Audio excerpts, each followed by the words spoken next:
Tu as pouvoir sur ton esprit, non sur les événements extérieurs. Réalise cela, et tu trouveras la force. Nous connaissons tous ces moments, ces jours où le monde semble conspirer contre notre sérénité. Un simple embouteillage se transforme en une épreuve insupportable. Une remarque anodine de la part d'un collègue déclenche une vague d'irritation. Une mauvaise nouvelle fait chavirer l'équilibre fragile de notre journée. L'impression que les événements extérieurs ont un pouvoir absolu sur notre état intérieur, nous ballottant d'une émotion à l'autre, est une expérience universelle. Nous nous sentons impuissants, soumis aux caprices d'une réalité qui ne demande jamais notre avis, nous laissant souvent avec le sentiment désagréable d'avoir perdu le contrôle, non pas du monde, mais de nous-mêmes. C'est dans ces instants que l'on perçoit l'urgence de trouver un ancrage, une force inébranlable qui ne dépendrait pas des circonstances changeantes. Bonjour, bienvenue sur Vibinspi, la chaîne où la philosophie devient une matière à penser et une manière de vivre plus lucidement.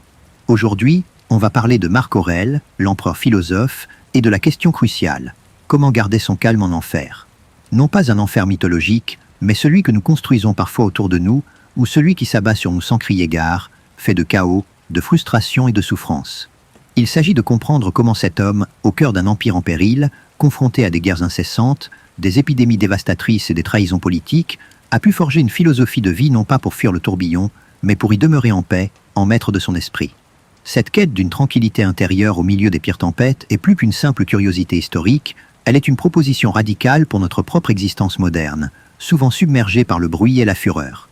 L'expérience quotidienne nous enseigne que la vie est une suite ininterrompue de défis, petits et grands, qui ne cessent de tester notre patience, notre résilience et notre capacité à ne pas nous laisser emporter. La plupart du temps, notre première réaction est de lutter contre ces obstacles, de les maudire, d'espérer qu'ils disparaissent, dépensant une énergie colossale dans une résistance stérile. Nous nous épuisons à vouloir contrôler l'incontrôlable, à vouloir modifier ce qui est déjà advenu, à vouloir influencer des volontés qui ne sont pas les nôtres.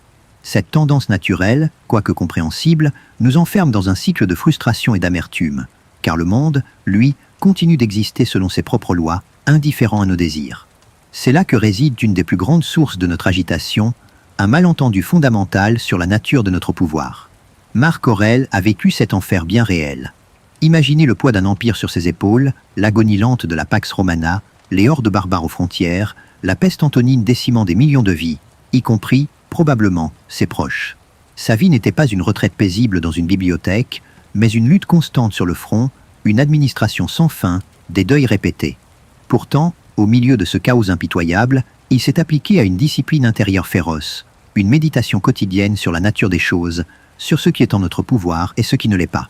Il ne cherchait pas une échappatoire, mais une voie pour être pleinement présent, pleinement humain, sans être dévoré par la noirceur environnante. Ces carnets, que nous connaissons sous le nom de Pensées pour moi-même, ne sont pas des traités dogmatiques, mais le témoignage brut d'un homme qui se parle à lui-même pour ne pas sombrer, un dialogue intime pour forger sa vertu. Cette philosophie n'est pas une invitation à l'apathie ou à l'indifférence, mais au contraire, une exhortation à une action consciente et dirigée, ancrée dans une compréhension profonde de la réalité. Elle nous pousse à un examen honnête de notre propre esprit, à démêler ce qui est notre responsabilité de ce qui ne l'est pas. Le calme stoïcien n'est pas une absence de sentiments, mais une maîtrise de la façon dont nous répondons aux sentiments, une direction donnée à notre énergie mentale. C'est une forme de courage qui se manifeste non pas en bravant les éléments, mais en les acceptant, en puisant dans cette acceptation une force inattendue pour agir avec sagesse et détermination. Comprendre cela, c'est entrevoir la possibilité d'une liberté radicale, une liberté qui ne dépend pas des circonstances extérieures, mais de la posture de notre esprit face à elles. Ce cheminement intérieur nous invite à transformer la prison de nos réactions impulsives en un sanctuaire de lucidité, un processus qui, une fois engagé, ne peut plus s'arrêter. Nous nous sommes tous retrouvés à maudire un événement, à ressentir une morsure d'injustice face à une situation qui nous échappe. Imaginez cette file d'attente interminable, ce projet qui déraille à la dernière minute, cette parole blessante prononcée sans intention apparente. Notre premier réflexe, quasi instinctif, est de projeter notre malaise sur l'extérieur, de désigner un coupable, qu'il s'agisse du destin, d'une autre personne ou d'une erreur systémique. La déception s'installe, suivie souvent de la colère, puis d'une lassitude qui sape notre énergie. Nous nous sentons victimes d'un monde qui ne respecte pas nos attentes, et cette sensation de dépossession est l'une des plus corrosives pour notre paix intérieure. C'est comme si un interrupteur était actionné en dehors de nous, déclenchant une cascade d'émotions que nous ne parvenons plus à contrôler, transformant chaque aspérité de la vie en une montagne insurmontable, un fardeau lourd à porter. Pourtant, cette réaction en chaîne, cette transformation du fait brut en souffrance aiguë, ne vient pas directement de l'événement lui-même. C'est une vérité difficile à accepter, car elle remet en question une habitude mentale profondément ancrée. La pluie tombe, le trafic est dense, l'ordinateur plante, ce sont des faits neutres, des occurrences sans intention. Ce qui nous atteint réellement, ce qui provoque la secousse interne, est la manière dont nous percevons ces événements, la valeur à nous leur attribuons, le jugement à nous portons sur eux. Ce qui semble être un coup du sort n'est souvent qu'une confrontation entre la réalité et nos attentes, entre ce qui est et ce que nous voudrions qu'il soit. C'est une distinction fondamentale que Marc Aurèle nous invite à explorer, car elle contient la clé de notre liberté, une liberté non pas de changer le monde, mais de changer notre rapport au monde. L'empereur philosophe, en pleine campagne militaire, face aux intempéries et à la maladie qui ravageait ses troupes, ne se contentait pas de déplorer la situation. Il se rappelait, comme il l'écrivit, que ce n'est pas la chose elle-même qui nous trouble, mais notre opinion sur la chose. Un chemin difficile à emprunter, car il exige une vigilance constante, un détachement de cette première impulsion qui nous pousse à juger, à classer, à étiqueter chaque événement comme bon ou mauvais. Apprendre à observer sans immédiatement réagir, à constater sans immédiatement condamner, c'est le premier pas vers une souveraineté intérieure qui nous affranchit de l'esclavage émotionnel. C'est un exercice de purification du regard, une tentative de voir le monde tel qu'il est, sans le filtre déformant de nos préférences personnelles, de nos peurs ou de nos désirs. Ce travail de discernement est le fondement sur lequel toute véritable tranquillité se construit, un point de départ pour une exploration plus profonde de nos mécanismes internes. Nous ressentons la douleur, la tristesse, la frustration, et nous avons tendance à croire que ces émotions sont la conséquence directe et inévitable de ce qui nous arrive. Un échec professionnel engendre la honte, une dispute engendre la rancœur. Et si ce n'était pas l'échec en soi qui nous blessait, mais l'idée que nous nous faisons de ce qu'il représente pour notre estime, pour notre avenir, pour notre identité? Et si ce n'était pas la dispute en elle-même, mais l'interprétation que nous en faisons comme un signe de désamour, de manque de respect? Selon Marc Aurèle, l'obstacle au pied est ce qui nous empêche d'avancer. Mais ce n'est pas l'obstacle qui nous fait trébucher, c'est notre décision de le percevoir comme insurmontable. La perte d'un bien matériel, l'offense d'un proche, la dégradation de notre corps, tous ces événements sont des réalités de l'existence. La souffrance qu'ils génèrent n'est pas la souffrance du fait, mais la souffrance de notre résistance au fait, de notre refus d'accepter ce qui est. Cette discipline de l'assentiment, qui consiste à ne donner notre accord qu'à ce qui est clairement en notre pouvoir, est une pratique quotidienne. Elle nous invite à nous poser la question essentielle. Est-ce que cet événement dépend de moi? Puis-je le contrôler? Si la réponse est non, alors mon agitation est vaine, mon effort pour le modifier est inutile et épuisant. Mon énergie devrait alors se concentrer sur ma réaction, sur ma perception. Comme le soulignait l'empereur, tout ce qui nous ôte de notre droit, tout ce qui nous entrave, c'est toujours le jugement que nous portons. Le danger n'est jamais dans l'extérieur, il est dans la manière dont nous l'accueillons, dans la faiblesse de notre résolution à maintenir notre forteresse intérieure inviolée. Cette vigilance n'est pas un acte de résignation passive, mais une action délibérée de l'esprit, une concentration de notre attention sur la seule chose que nous possédons véritablement, notre faculté de juger. Pensez à un athlète face à une blessure. La douleur est réelle, la limitation physique est un fait. Mais ce qui détermine si cette blessure le brisera ou le renforcera, c'est sa manière de l'appréhender. Va-t-il se lamenter sur l'injustice, ou va-t-il se concentrer sur ce qu'il peut encore faire, sur sa rééducation, sur la patience nécessaire, sur les leçons à tirer? Marc Aurèle aurait vu dans cette situation une illustration parfaite de la distinction entre ce qui est hors de notre contrôle, la blessure physique, et ce qui est en notre pouvoir, notre attitude mentale face à cette blessure. Nous avons le choix de transformer l'obstacle en opportunité, de faire de la pierre d'achoppement une pierre angulaire. Ce n'est pas une formule magique qui efface la difficulté, mais une invitation à changer de perspective, à considérer la vie non pas comme une suite d'événements à subir, mais comme un entraînement constant pour notre âme, pour notre faculté de jugement. Cette idée que notre perception est notre seul véritable domaine de souveraineté est à la fois déroutante et profondément libératrice. Elle nous pousse à un examen de conscience permanent, à une remise en question de nos automatismes de pensée. Quand une contrariété survient, avant de laisser l'émotion nous submerger, l'invitation stoïcienne est de marquer une pause. Quelle est la nature exacte de ce qui m'arrive? Est-ce intrinsèquement bon ou mauvais? Ou est-ce que mon esprit est en train de lui attribuer une charge que l'événement ne possède pas par lui-même?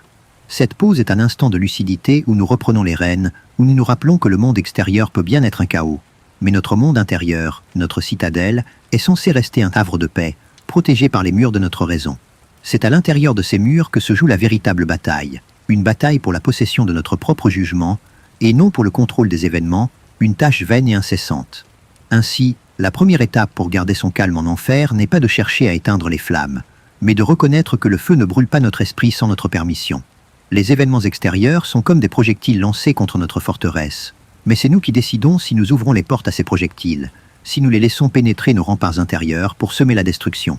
Si nous parvenons à maintenir notre jugement sain, à ne pas nous laisser emporter par les apparences, à ne pas nous identifier à chaque contrariété, alors nous commençons à comprendre la vraie nature de la force tranquille, celle qui réside non pas dans la domination du monde, mais dans la maîtrise de soi. C'est un cheminement qui exige du courage, de la persévérance et une volonté de regarder en soi sans complaisance, afin de distinguer l'essence de l'agitation de notre propre esprit et d'apprendre à ne plus la nourrir. Ce faisant, une nouvelle relation avec l'existence se dessine, une relation où l'on cesse d'être une marionnette des circonstances pour devenir l'architecte de sa propre paix. Nous nous sommes tous retrouvés un jour face à une montagne de problèmes, une liste interminable de tâches, d'inquiétudes, de responsabilités qui nous tirent dans toutes les directions. Le chef qui demande un rapport urgent, l'enfant qui réclame de l'attention, une facture inattendue, un ami en détresse. C'est comme si le monde entier venait frapper à notre porte en même temps, exigeant une réponse immédiate, une solution instantanée. Dans ces moments de surcharge, l'esprit s'agite, se disperse, et nous nous sentons dépassés, impuissants, avec l'impression qu'il y a trop à faire et trop peu de nous-mêmes pour y faire face. Cette sensation de fragmentation de l'attention est épuisante et nous éloigne de toute possibilité de concentration réelle, laissant place à une anxiété sourde qui mine notre efficacité et notre bien-être. C'est une expérience universelle, ce sentiment d'être à la merci des sollicitations extérieures, un simple jouet entre les mains du destin et des imprévus. La tentation est grande de vouloir tout embrasser, de tenter de résoudre chaque problème dès qu'il se présente, de se laisser emporter par l'urgence apparente de chaque demande. Nous passons alors notre temps à courir après des ombres, à éteindre des feux, sans jamais vraiment progresser sur ce qui compte le plus. Nous donnons notre énergie à des situations sur lesquelles nous n'avons qu'une influence minime, voire inexistante.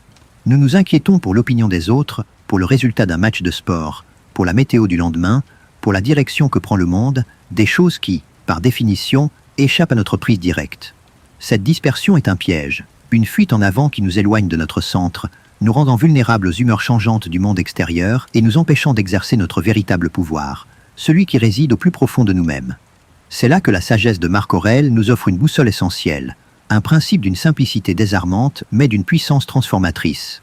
Il nous invite à distinguer avec la plus grande clarté ce qui est réellement en notre pouvoir et ce qui ne l'est absolument pas. Cette distinction, loin d'être un simple exercice intellectuel, est le fondement de toute action efficace et de toute sérénité durable. Elle nous pousse à une introspection rigoureuse, à un tri constant de nos pensées et de nos efforts. Ce n'est pas une invitation à l'indifférence, mais à une direction ciblée de notre volonté, à une concentration de nos ressources mentales et émotionnelles là où elles peuvent réellement faire une différence.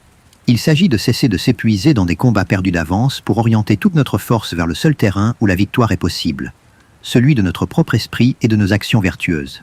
Imaginez un marin au milieu d'une tempête. Il ne peut pas calmer les vents hurlants, ni aplatir les vagues gigantesques. Ces éléments sont hors de son contrôle. Mais il peut tenir fermement la barre, ajuster les voiles, s'assurer que son équipage garde son sang-froid, vérifier l'étanchéité de la coque. Son calme ne viendra pas de l'absence de tempête, mais de sa concentration sur ce qu'il peut faire, sur ce qui est à sa portée. De même, selon Marc Aurèle, l'empereur, les événements extérieurs sont le domaine des dieux ou du destin, ils ne nous concernent pas directement. Ce qui nous concerne, c'est notre jugement, notre impulsion, notre désir et notre aversion. Notre énergie ne doit pas être gaspillée à maudire la tempête, mais à diriger avec sagesse le navire de notre âme. C'est une approche profondément pragmatique de l'existence, une philosophie de l'action juste, débarrassée de l'illusion du contrôle total sur le monde. Cette discipline de la distinction ne signifie pas que nous devenons passifs face à l'adversité. Au contraire, elle libère une énergie précieuse qui était auparavant dispersée dans le futile. Lorsque nous cessons de nous inquiéter pour ce que les autres pensent de nous, pour les aléas économiques ou pour la maladie qui rôde, nous retrouvons une capacité d'agir sur notre propre comportement, sur nos propres choix. Nous pouvons alors nous concentrer sur la justice de nos décisions, sur la bienveillance de nos paroles, sur l'honnêteté de nos intentions. Marc Aurèle, au milieu des guerres, ne se souciait pas de la victoire en soi, mais de combattre avec courage, avec discipline et avec sagesse.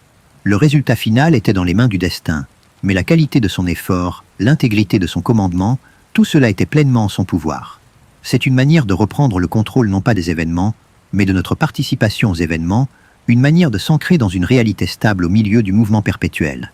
Pensez à la quantité de temps et d'énergie mentale que nous consacrons à des choses qui ne sont pas de notre ressort. Les commérages sur autrui, la critique de décisions politiques lointaines, la rumination d'un passé immuable, l'anticipation anxieuse d'un futur incertain. Chacune de ces activités est un drain d'énergie, une érosion de notre attention, une invitation à la frustration. Comme l'écrivait Marc Aurèle, ne perds pas ton temps à discuter de ce que doit être un homme de bien. Sois en un. Cette formule percutante résume l'essence de l'approche stoïcienne.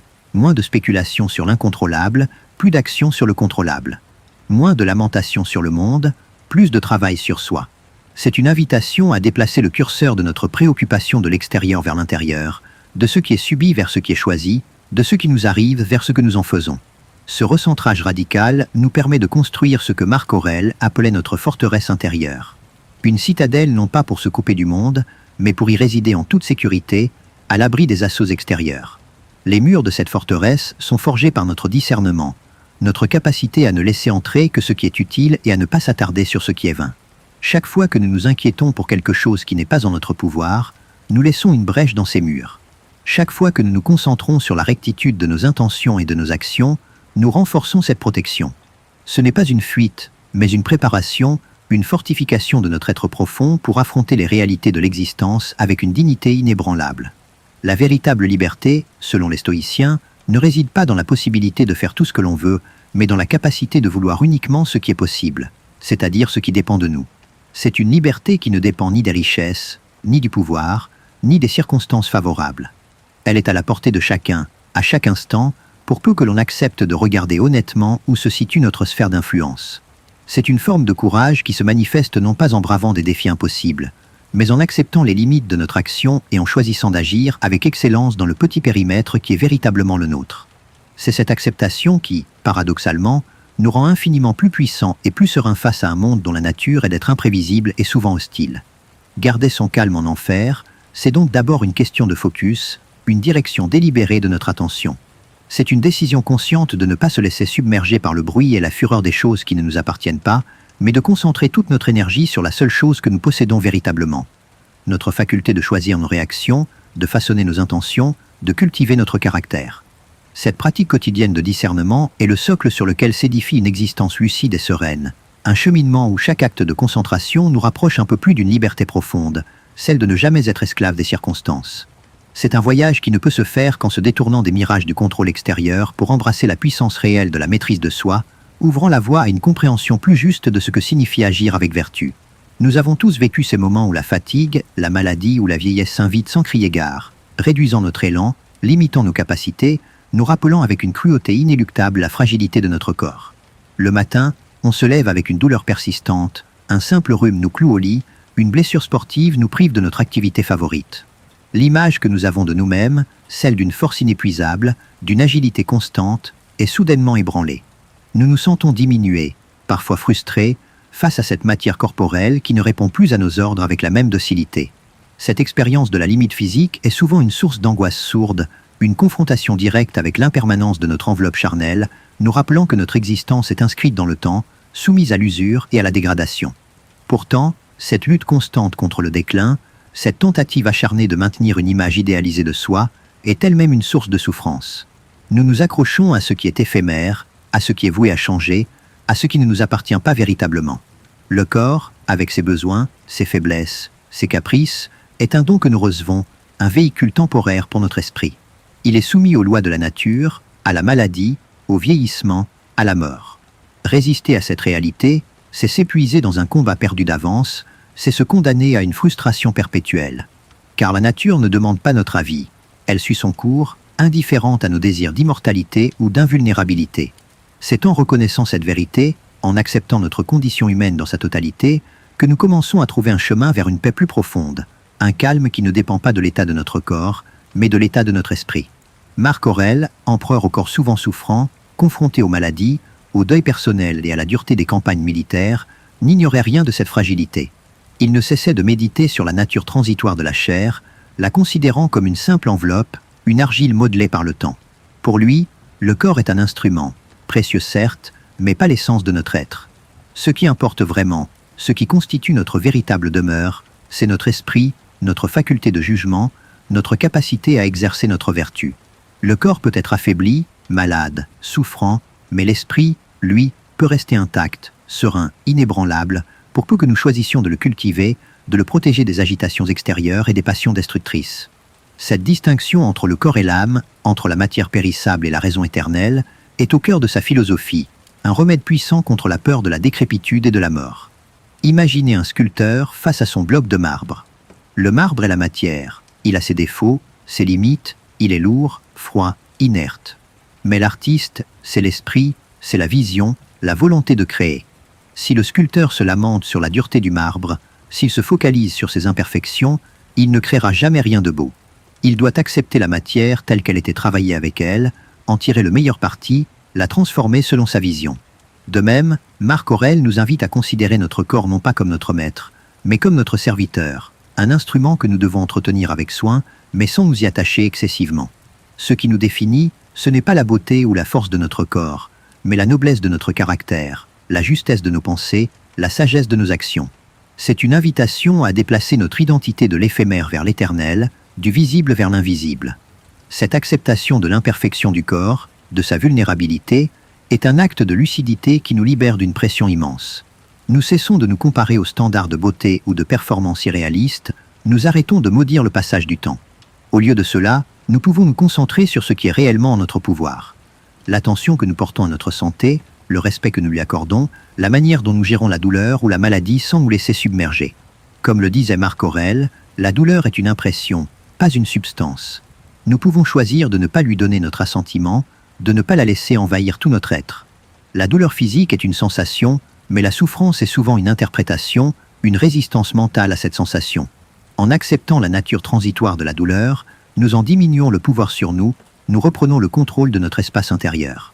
Pensez à la sagesse des personnes âgées qui ont appris à vivre avec leurs infirmités. Elles ont souvent développé une forme de sérénité, non pas parce que leur corps est parfait, mais parce qu'elles ont déplacé leur attention. Elles ne se définissent plus par leur force physique passée, mais par leur sagesse accumulée, leur capacité à aimer, à comprendre, à conseiller. Elles incarnent cette distinction stoïcienne entre le corps et l'âme, montrant que même quand la matière faiblit, l'esprit peut s'élever, se renforcer, irradier une lumière différente. Cette acceptation n'est pas une résignation morose, mais une forme de courage tranquille, une reconnaissance de la réalité telle qu'elle est, sans phare ni illusion. Elle est le signe d'une maturité spirituelle qui voit au-delà des apparences et des injonctions superficielles. La méditation sur la mort, si chère aux stoïciens, n'est pas une invitation à la mélancolie, mais un puissant outil de libération. Rappeler que notre corps est mortel, que notre existence est finie, nous aide à relativiser les petites vexations du quotidien, à cesser de nous attacher aux choses matérielles, à nous concentrer sur l'essentiel. Chaque jour vécu est un don, une opportunité d'exercer notre vertu, d'agir avec justice, avec bienveillance, avec sagesse. La mort n'est pas une catastrophe, mais une transformation naturelle, une dissolution de la matière pour l'esprit universel. Marc Aurèle rappelait souvent que la mort est pour tous, elle n'est qu'une partie de la vie. En l'acceptant comme telle, nous nous libérons de sa tyrannie, nous cessons de la craindre et nous pouvons vivre pleinement le présent, sans anxiété pour l'avenir, sans regret pour le passé. Ainsi, cultiver son calme en enfer, c'est aussi faire la paix avec notre condition charnelle. C'est comprendre que notre véritable essence ne réside pas dans la perfection de notre corps, mais dans la rectitude de notre esprit, dans notre capacité à juger avec sagesse, à agir avec vertu, à aimer avec pureté. C'est apprendre à prendre soin de notre corps comme d'un jardin, en l'entretenant, en le protégeant, mais sans jamais oublier que la vraie valeur ne se trouve pas dans le jardin lui-même, mais dans le jardinier qui le cultive. Cette distinction nous permet d'affronter la maladie, le vieillissement et la mort non pas avec peur et désespoir, mais avec une sérénité profonde, une acceptation paisible de ce qui est. C'est en déplaçant notre attachement du périssable à l'impérissable que nous découvrons une source inépuisable de calme intérieur, une forteresse que ni la maladie ni la mort ne peuvent ébranler, une véritable incarnation de la liberté spirituelle. Nous avons tous connu ces jours où l'ombre du passé s'étend sur le présent, où une erreur commise il y a des années, une parole malheureuse, une occasion manquée, revient nous hanter avec une intensité parfois écrasante. On se rejoue la scène mentalement, on se blâme, on se demande ce qui aurait pu être fait différemment, et l'on se noie dans les regrets. Cette rumination incessante est une véritable prison mentale, nous empêchant d'être pleinement présents, de savourer ce qui est là, de construire l'avenir. Le passé, par sa nature même, est immuable. Il ne peut être changé, corrigé ou effacé. Et pourtant, nous persistons à lui donner une emprise sur notre esprit, le laissant dicter nos humeurs, nos peurs et même nos actions. C'est une forme d'autosabotage, une manière de s'infliger une souffrance inutile en s'accrochant à ce qui n'existe plus que dans notre mémoire. De la même manière, L'angoisse de l'avenir est une compagne familière pour beaucoup d'entre nous. On s'inquiète pour le travail de demain, pour la santé de nos proches dans quelques années, pour les défis incertains qui nous attendent. On projette nos peurs, nos scénarios catastrophes, sur un futur qui, lui non plus, n'existe pas encore. Nous nous forgeons des chaînes d'anticipation, nous nous épuisons à vouloir maîtriser l'imprévisible, à vouloir garantir une sécurité que la vie ne peut jamais nous offrir. Cette anxiété nous prive de la joie du moment présent, nous empêchant de respirer, de créer, d'aimer. Nous vivons alors dans un entre-deux perpétuel, ni pleinement dans le passé, ni pleinement dans le futur, mais suspendus dans une illusion de contrôle qui nous vide de toute énergie vitale. C'est là que la philosophie de Marc Aurèle nous offre une ancre puissante, l'importance absolue du présent, de l'instant maintenant. Pour l'empereur stoïcien, la seule réalité qui nous est donnée, le seul espace où nous pouvons exercer notre liberté et notre vertu, est l'instant qui se déroule. Le passé n'est plus, le futur n'est pas encore. S'attarder sur l'un ou s'inquiéter pour l'autre, c'est se soustraire à l'unique moment où notre action peut avoir un sens, où notre conscience peut être pleinement éveillée. Cette conscience du maintenant n'est pas une injonction à l'insouciance, mais une discipline radicale de l'attention, une réaffirmation de notre souveraineté sur notre propre esprit. C'est le chemin vers une paix qui ne dépend pas de l'absence de problèmes, mais de notre capacité à être pleinement là, avec ce qui est, sans jugement ni résistance. Marc Aurèle, confronté aux responsabilités écrasantes de l'Empire et à la fragilité de sa propre vie, méditait constamment sur cette vérité. Il notait que l'homme ne vit jamais que l'instant présent. Cette prise de conscience est libératrice. Elle nous pousse à cesser de nous disperser, de nous éparpiller entre des réalités qui nous échappent par définition. Le repentir du passé est vain car le passé est figé. L'anxiété pour l'avenir est stérile car l'avenir est incertain. La seule chose sur laquelle nous avons une véritable prise, la seule chose que nous pouvons façonner par nos choix et nos actions, c'est l'ici et maintenant. C'est dans ce minuscule espace-temps que réside notre pouvoir de changer, d'apprendre, de progresser, d'exercer notre vertu. C'est le seul endroit où nous pouvons réellement exister, en conscience et en plénitude. Imaginez un archer qui vise une cible. S'il pense aux flèches qu'il a manquées par le passé, ou s'il s'inquiète de savoir s'il va toucher la cible cette fois-ci, sa main tremblera, sa concentration sera brisée. Le seul moment où il peut agir avec précision, avec toute sa compétence, c'est l'instant où il tend son arc, où il ajuste sa visée, où il lâche la corde. Cet instant précis est tout ce qui compte. De même, Marc Aurèle nous invite à être cet archer de notre propre vie, à diriger toute notre attention sur la tâche présente, sur la parole présente, sur l'émotion présente. Chaque action, chaque pensée, chaque interaction devient alors un acte conscient, une opportunité d'exercer notre excellence, notre bienveillance, notre justice. C'est une invitation à une vie vécue avec intention, débarrassée des fardeaux inutiles du passé et des chimères de l'avenir. Cette focalisation sur le présent n'est pas une fuite des responsabilités, mais au contraire, une manière de les assumer pleinement. C'est en étant entièrement présent à la tâche à accomplir que nous l'accomplissons le mieux. C'est en étant pleinement présent aux personnes avec qui nous interagissons que nous tissons les liens les plus profonds. C'est en étant pleinement présent à nos propres pensées et émotions que nous pouvons les comprendre et les gérer avec sagesse. Comme le suggérait l'empereur, ne fais pas les choses à moitié. En nous donnant entièrement à l'instant, nous évitons les regrets futurs et nous construisons un avenir par la qualité de notre présent. Chaque petit acte de concentration est un pas vers la maîtrise de soi, une pierre ajoutée à notre forteresse intérieure, nous rendant plus résilients face aux assauts de l'existence. Pensez à la sérénité que l'on ressent parfois lors d'une activité absorbante, que ce soit la lecture d'un bon livre, la pratique d'un instrument de musique, la contemplation d'un paysage. Dans ces moments, le temps semble s'arrêter, les soucis s'estompent, et nous sommes entièrement dans l'instant, fusionnés avec ce que nous faisons. C'est cette qualité de présence que la philosophie stoïcienne nous encourage à cultiver dans chaque aspect de notre vie, même les plus triviaux. Chaque repas, chaque marche, chaque conversation peut devenir une méditation, une opportunité de ramener notre esprit à l'ici et maintenant, de savourer la richesse de l'expérience présente, de cesser de nous lamenter sur ce qui n'est plus ou de nous inquiéter pour ce qui n'est pas encore. La vraie source de notre agitation réside souvent dans cette incapacité à habiter pleinement le présent. Nous sommes toujours en quête d'un ailleurs temporel, un âge d'or passé ou un paradis futur, nous privant ainsi de la seule chose que nous possédons, la vie qui se déroule en cet instant même. Marc Aurèle nous rappelle que la vie est courte et que la seule véritable perte est de ne pas la vivre pleinement. Chaque moment que nous passons à ruminer ou à anticiper est un moment volé à notre propre existence, une occasion manquée de grandir, d'aimer, d'agir avec vertu. La tranquillité stoïcienne ne consiste pas à ignorer le passé ou à ne pas planifier l'avenir, mais à ne pas les laisser dicter notre état émotionnel, à les maintenir à leur juste place, comme des informations utiles mais non comme des tyrans de notre esprit. Garder son calme en enfer, c'est donc s'entraîner à résider dans le présent, à faire de l'instant qui passe notre unique et véritable domaine d'action. C'est une discipline qui demande de la vigilance, de la persévérance, mais qui offre en retour une liberté profonde, une connexion renouvelée avec la vie elle-même. En nous concentrant sur ce qui est maintenant, sur la qualité de nos pensées et de nos actions dans cet unique moment, nous construisons, pierre par pierre, une forteresse intérieure inébranlable. C'est un chemin vers une existence plus riche, plus authentique, où chaque seconde est une opportunité d'exercer notre raison, notre dignité et notre humanité, nous libérant des chaînes invisibles du temps pour embrasser la plénitude de l'être. Nous nous sentons parfois envahis par un sentiment d'isolement, même entourés. Les incompréhensions s'accumulent, les conflits éclatent, et les relations humaines, si essentielles à notre épanouissement, se transforment parfois en source de frustration et de chagrin. Un ami qui nous déçoit, un collègue qui nous irrite, un membre de la famille qui ne nous comprend pas. Nous attendons des autres qu'ils agissent selon nos propres valeurs, qu'ils répondent à nos attentes, qu'ils nous offrent un soutien inconditionnel. Et lorsque ces attentes ne sont pas satisfaites, une amertume s'installe, une déception qui peut nous isoler encore davantage. On en vient à douter de la nature humaine, à se méfier, à se replier sur soi, perdant de vue la richesse et la complexité des interactions qui, pourtant, nourrissent notre âme. Cette propension à juger autrui selon notre propre grille de lecture est une source inépuisable de troubles. Nous oublions que chaque individu est un monde en soi, avec ses propres peurs, ses propres désirs, ses propres expériences qui le façonnent. Les actions des autres, aussi irrationnelles ou blessantes qu'elles puissent paraître, découlent souvent d'une logique interne qui leur est propre, même si elle nous échappe. Marc Aurèle, en sa qualité d'empereur, était confronté quotidiennement à la jalousie, à l'ambition démesurée, à la trahison, à la stupidité, à l'ingratitude.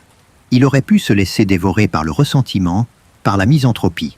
Mais il a choisi une autre voie, celle de la compréhension radicale, une compassion éclairée qui reconnaît la part d'humanité en chacun, même dans ceux dont les actions sont les plus condamnables. C'est une démarche difficile, car elle exige de suspendre notre jugement immédiat pour chercher une perspective plus large, plus juste. L'empereur philosophe se rappelait, dès le matin, qu'il allait rencontrer des gens bavards, ingrats, arrogants, faux. Mais loin de se laisser abattre par cette perspective, il se prévenait que ces traits de caractère étaient inévitables chez les hommes, que ces individus n'étaient pas capables de faire autrement. Cette anticipation n'était pas une forme de cynisme, mais un acte de réalisme profond, une préparation mentale à accepter la nature humaine telle qu'elle est, avec ses lumières et ses ombres. Il comprenait que la colère ou la frustration envers ces personnes était vaine, car elles agissaient selon ce qu'elles percevaient comme bon ou juste pour elles, même si cette perception était erronée ou préjudiciable aux autres. C'est une invitation à cesser de lutter contre la réalité de ce que sont les êtres humains pour concentrer notre énergie sur ce qui est en notre pouvoir, notre propre attitude face à eux. Imaginez un jardinier qui se lamente parce que les mauvaises herbes poussent dans son jardin. Il pourrait passer son temps à les arracher avec rage, à maudire leur existence. Mais un jardinier sage sait que la nature des mauvaises herbes est de pousser, et que la véritable tâche n'est pas de les détester, mais de les gérer, de les contenir, de les empêcher d'étouffer les fleurs. De même, Marc Aurèle nous invite à considérer les imperfections des autres comme des réalités de la nature humaine. La véritable sagesse ne consiste pas à exiger des autres qu'ils soient parfaits, mais à les accepter tels qu'ils sont, tout en protégeant notre propre espace intérieur de leurs influences négatives. C'est une forme de tolérance active, une reconnaissance de la complexité de l'être, qui nous permet de désamorcer les conflits avant même qu'ils ne se déclenchent dans notre propre esprit. Cette approche ne signifie pas que nous devons approuver ou excuser les comportements nuisibles. Il s'agit plutôt de distinguer l'acte de la personne, l'erreur de l'intention sous-jacente. Elle nous pousse à chercher à comprendre, plutôt qu'à juger immédiatement. Peut-être que la méchanceté d'un individu masque une profonde insécurité, que sa jalousie est le fruit d'une blessure ancienne. Comme le pensait Marc Aurèle, ne pas vouloir que les méchants fassent le mal, c'est vouloir que le figuier ne donne pas de figues, c'est vouloir que le monde ne soit pas le monde. C'est une acceptation de la dualité, de la présence inévitable du bien et du mal dans l'existence humaine. En comprenant cela, nous cessons de prendre personnellement les offenses, nous les voyons comme le symptôme d'une condition humaine partagée, un déséquilibre qui n'a pas forcément pour but de nous nuire, mais qui est l'expression d'une souffrance ou d'une ignorance. Pensez à un médecin qui traite un patient malade. Il ne se met pas en colère contre la maladie, il ne la maudit pas. Il observe les symptômes, cherche à comprendre la cause et s'efforce d'apporter un remède. Son approche est détachée, pragmatique, pleine de bienveillance, même si la maladie est grave. De la même manière, Marc Aurèle nous encourage à adopter une attitude similaire envers les faiblesses morales d'autrui. Nous pouvons agir pour corriger le mal, pour enseigner, pour guider, mais sans jamais tomber dans le piège de la haine ou du ressentiment. Car la haine d'autrui nous emprisonne autant, sinon plus, que la haine que les autres peuvent nous porter. La véritable force réside dans la capacité à rester serein et lucide, même face à l'injustice, à ne pas laisser le venin des autres empoisonner notre propre âme. La philanthropie stoïcienne, cet amour de l'humanité, n'est pas un amour aveugle ou naïf. C'est un amour fondé sur la raison, sur la reconnaissance de notre interconnexion. Nous sommes tous des membres du même corps social, tous animés par une étincelle de la raison divine. Marc Aurèle rappelait que nous sommes faits pour la collaboration, comme les pieds, les mains, les paupières. S'isoler, haïr autrui, c'est agir contre notre propre nature, c'est se blesser soi-même. Le chemin vers le calme intérieur passe donc par une acceptation radicale de l'autre, non pas une approbation de ses actes, mais une compréhension de son existence, une reconnaissance de sa place dans le grand ordre du monde. C'est en faisant preuve de cette bienveillance éclairée que nous renforçons notre propre humanité et que nous trouvons une paix qui transcende les frictions du quotidien. Cultiver son calme en enfer, c'est donc aussi apprendre à naviguer dans le complexe réseau des relations humaines avec une sagesse renouvelée. C'est cesser de vouloir que les autres soient différents, pour les accepter tels qu'ils sont, tout en exerçant notre propre vertu avec constance. C'est une invitation à la patience, à la compréhension et à une forme d'empathie qui reconnaît la fragilité et les faiblesses de tous les êtres humains, y compris les nôtres. En nous libérant du fardeau du jugement, en choisissant la bienveillance plutôt que la colère, nous nous offrons le cadeau d'une paix intérieure durable, une forteresse qui ne craint plus les assauts de l'incompréhension ni les flèches du ressentiment. C'est une démarche qui, loin de nous isoler, nous connecte plus profondément à l'humanité, nous offrant la possibilité d'une coexistence harmonieuse, même au cœur du chaos. Nous nous sommes tous retrouvés à désirer ardemment quelque chose, une promotion, un amour, un objet, la reconnaissance, puis à ressentir une frustration intense lorsque ce désir n'est pas comblé. C'est comme si notre bonheur était conditionné par l'obtention de ces éléments extérieurs, nous rendant esclaves de nos propres aspirations. L'attente devient une torture, l'échec une catastrophe. Cette soif insatiable de plus, cette quête perpétuelle de ce qui nous manque, est une source inépuisable d'agitation. Nous vivons alors dans un état de manque permanent, toujours en quête d'une plénitude qui nous échappe, car elle est toujours projetée dans un futur hypothétique ou liée à des conditions extérieures que nous ne maîtrisons pas entièrement. C'est une danse épuisante, un cycle de désir et de déception qui nous éloigne de toute paix durable. Pourtant, la véritable richesse ne réside pas dans l'accumulation d'objets ou dans la réalisation de tous nos désirs, mais dans la capacité à se contenter de ce qui est, à trouver la satisfaction dans le simple fait d'exister et d'exercer notre vertu. Marc Aurèle, un homme doté d'un pouvoir immense et de richesses inouïes, ne cessait de méditer sur la futilité des possessions matérielles et des honneurs.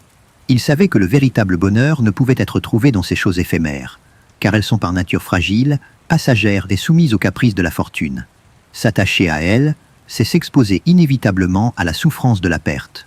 La modération des désirs, l'appréciation du simple, le contentement de peu, sont les piliers d'une vie sereine, une voie vers une liberté intérieure qui ne dépend d'aucune circonstance extérieure.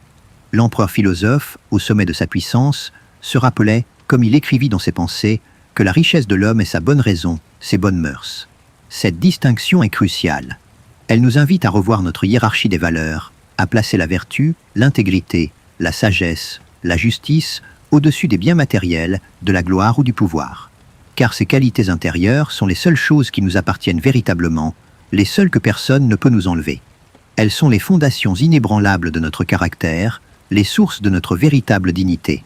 En cherchant notre bonheur dans la cultivation de ces vertus, nous nous affranchissons de la tyrannie du désir. Nous devenons maîtres de notre propre satisfaction, indépendants des aléas de la vie. Imaginez un fleuve qui coule naturellement vers l'océan. S'il tente de remonter sa source, il s'épuisera en vain. S'il s'obstine à vouloir changer son cours, il rencontrera des obstacles insurmontables. Sa sagesse réside dans l'acceptation de son mouvement naturel, dans la satisfaction de son être. De même, Marc Aurèle nous invite à nous aligner avec la nature des choses, à ne pas lutter contre l'ordre du monde en voulant toujours plus, toujours autrement. La nature nous offre ce qui est nécessaire, et la sagesse stoïcienne est d'apprendre à s'en contenter, à trouver la beauté et la plénitude dans la simplicité. C'est un exercice de gratitude, une reconnaissance des bienfaits qui nous sont déjà accordés, plutôt qu'une focalisation constante sur ce qui nous manque. Cette modération des désirs n'est pas une forme d'austérité forcée ou une négation de la joie. Au contraire, elle est une voie vers une joie plus profonde et plus stable. Lorsque nous ne sommes plus esclaves de nos envies, nous pouvons apprécier pleinement chaque instant, chaque petite chose. La saveur d'un repas simple, la beauté d'un coucher de soleil, la chaleur d'une conversation amicale, tout prend une intensité nouvelle lorsque nous cessons de courir après des satisfactions éphémères. Comme le disait Épictète, dont Marc Aurèle était un lecteur assidu, la richesse ne consiste pas à avoir beaucoup de biens, mais à avoir peu de besoins. C'est une transformation intérieure qui nous rend invulnérables aux vicissitudes de la fortune, car notre bonheur ne dépend plus de l'acquisition ou de la perte de choses extérieures. Pensez à un enfant qui se réjouit d'un simple caillou trouvé sur la plage, qui trouve une joie immense dans le jeu le plus simple. Son esprit n'est pas encore encombré par les désirs complexes et les comparaisons sociales qui nous envahissent à l'âge adulte. Il est capable d'une forme de contentement inné, une pureté du désir qui se satisfait de l'instant présent. Marc Aurèle nous invite à retrouver cette simplicité, cette capacité à trouver la valeur en toute chose, à ne pas laisser notre esprit être perverti par des idéaux de réussite ou de possession qui nous éloignent de l'essence de notre être. C'est un retour aux fondamentaux, une purification de nos intentions pour ne désirer que ce qui est juste, ce qui est bon, ce qui est en notre pouvoir. La véritable force réside non pas dans la capacité à obtenir tout ce que l'on veut, mais dans la capacité à vouloir uniquement ce qui est en accord avec la raison et la nature. Cela demande un entraînement constant, une vigilance contre les sirènes du monde extérieur qui nous promettent un bonheur illusoire à travers l'accumulation. Il s'agit de se défaire des chaînes de la consommation, de l'envie, de la comparaison, pour embrasser une forme de sobriété volontaire, non pas par contrainte, mais par choix, par sagesse. Cette liberté par rapport au désir est la source d'une sérénité inaltérable, une paix qui ne peut être achetée ou vendue, mais qui est cultivée au plus profond de notre âme. Ainsi, garder son calme en enfer, c'est aussi apprendre à dompter nos désirs, à les ramener à leur juste mesure, à trouver notre contentement dans la simplicité et la vertu. C'est une invitation à nous détacher des biens éphémères et à nous attacher aux biens intérieurs, à ce qui est vraiment nôtre et que rien ni personne ne peut nous ôter. En pratiquant cette modération, nous nous libérons d'une source majeure d'agitation et de frustration, nous cultivons une paix profonde qui ne dépend pas de ce que nous possédons, mais de ce que nous sommes. C'est un chemin vers une autonomie radicale, une force tranquille qui nous permet de traverser les tempêtes de l'existence avec une dignité inébranlable, sans jamais être à la merci de nos propres appétits insatiables. C'est un voyage vers la vraie richesse, celle de l'âme, une richesse qui, une fois découverte, ne peut être ni perdue ni épuisée. Nous traversons tous des périodes de doute, où la direction à prendre nous échappe, où les valeurs que nous pensions solides semblent se fissurer. Les incertitudes de l'existence, les dilemmes moraux complexes, les choix difficiles que nous sommes appelés à faire, peuvent nous laisser dans un état de flottement, d'indécision paralysante. On se sent perdu, sans repère, à la merci des opinions des autres ou des tendances du moment. Cette absence de boussole intérieure est une source d'anxiété profonde, car elle nous prive du sentiment d'être alignés, d'agir en accord avec notre essence. Nous cherchons alors des réponses à l'extérieur, dans les livres, auprès des gourous, dans les conventions sociales, sans réaliser que la source la plus fiable de guidance réside déjà en nous, attendant d'être consultée. Pourtant, au-delà du bruit extérieur et des hésitations intérieures, il existe une voix, une intelligence profonde qui nous est propre, capable de discernement et de jugement juste. C'est cette partie de nous que les stoïciens appelaient la raison, non pas une faculté froide et calculatrice, mais une force morale, une capacité à distinguer le bien du mal, le vrai du faux, l'utile du futile. Marc Aurèle, en tant qu'empereur, était confronté à des décisions de vie ou de mort pour des millions de personnes. Il ne pouvait pas se permettre d'être guidé par l'émotion, par la peur ou par la popularité. Il devait puiser en lui-même une source de clarté, une autorité morale capable de le guider à travers les ténèbres. Cette recherche constante de la raison intérieure est le chemin vers une authenticité radicale, une manière de vivre en accord avec notre nature profonde, même lorsque le monde extérieur semble s'effondrer. L'empereur philosophe se rappelait, comme il écrivit dans ses pensées, que c'est la raison qui doit nous guider, et rien d'autre. Cette raison n'est pas une abstraction intellectuelle, mais une faculté pratique, une capacité à voir les choses telles qu'elles sont, à démasquer les illusions, à agir en conformité avec la vertu. Elle est notre daimon, notre génie intérieur, la part divine en chacun de nous, capable de nous connecter à l'ordre universel. Quand nous nous laissons guider par nos passions, par nos peurs, par nos désirs impulsifs, nous nous éloignons de cette raison, nous nous rendons esclaves de nos propres illusions. Mais en cultivant notre faculté de jugement, en cherchant la clarté et la vérité en toute chose, nous renforçons cette raison intérieure, nous la rendons plus audible, plus présente, plus capable de nous guider sur le chemin de la sagesse. Imaginez un phare au milieu de la nuit. Il ne peut pas dissiper l'obscurité, ni calmer la mer déchaînée.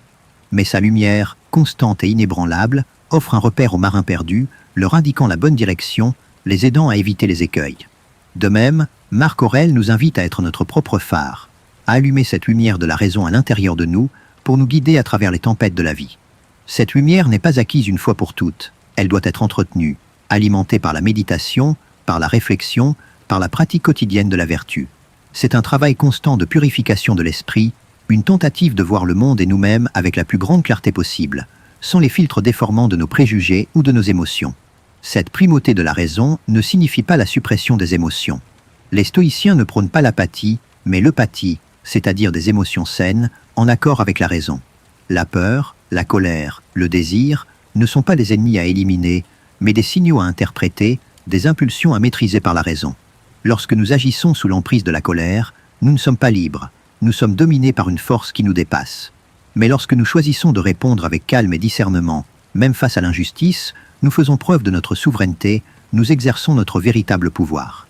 Marc Aurèle rappelait que tu n'es pas la colère, tu n'es pas la peur. Tu es l'être rationnel capable de gouverner ses passions. Pensez à un musicien qui apprend à jouer d'un instrument.